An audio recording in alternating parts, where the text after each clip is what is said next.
Investing in film has a huge reputation problem. If you mention Hollywood in an investment conversation, people think speculation and vanity projects.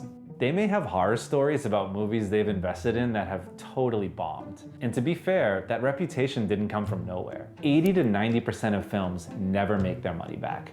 But that is only one way to invest in films. There is a whole other way to invest, and it's built around contracts, tax incentives, delivery schedules, and timing.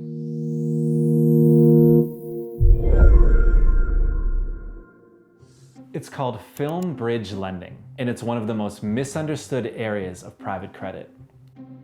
Quick note before we go any further. This is a simplified look at how this corner of the industry works. It is not financial advice, but it is fascinating.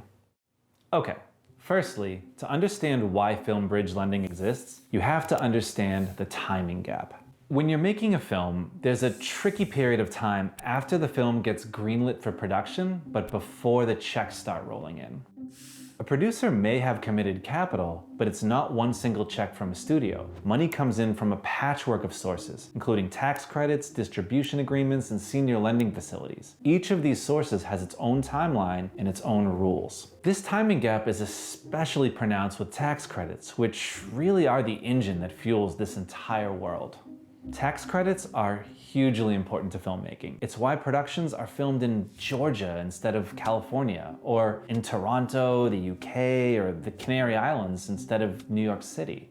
In a bid to attract filmmakers, 37 states, along with governments all around the world, are now aggressively competing for films to be shot in their location, reimbursing up to 60% of local spend. It's become a huge part of what fuels the industry. These tax credits are considered receivables, meaning it's money that's contractually owed. They're paid out as cash once certain requirements are met. That's the good news. The bad news is that these credits aren't paid up front. They usually arrive after production is begun and only after a slew of paperwork and audits and approvals are completed. This creates a huge cash crunch problem because the bills are adding up, but the cash takes a while to arrive.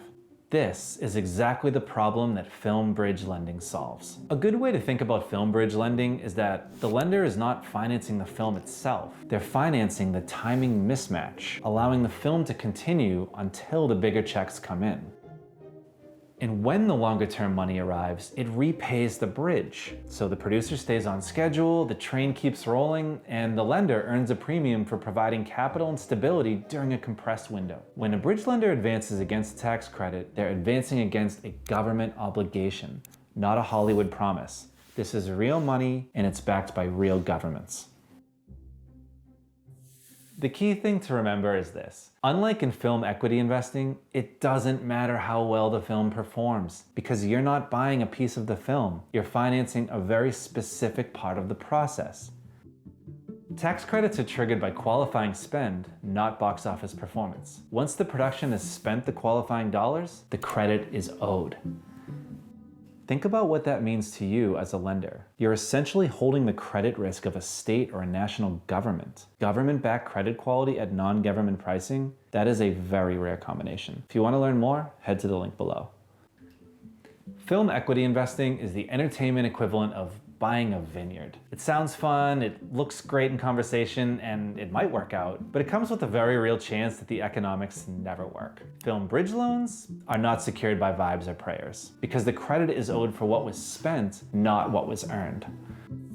This is not exotic finance. It's essentially just a form of receivables financing. And yes, there's a glitz and glamour aspect to this world, but bridge lending operates more like private credit than anything you'd associate with Hollywood. The film industry just happens to be where it all lives. So, you may be wishing you could invest in this world. Well, this is where a platform like Launch Film Finance comes in. By focusing on this one specific niche, it offers accredited investors a path into a part of the film financing ecosystem that is usually hidden from view and difficult to access directly. And ultimately, it offers filmmakers a solution for their timing gap. When you zoom out, that really is the story here. In many cases, film bridge lending is the difference between a project stalling out on paper and a production actually moving forward.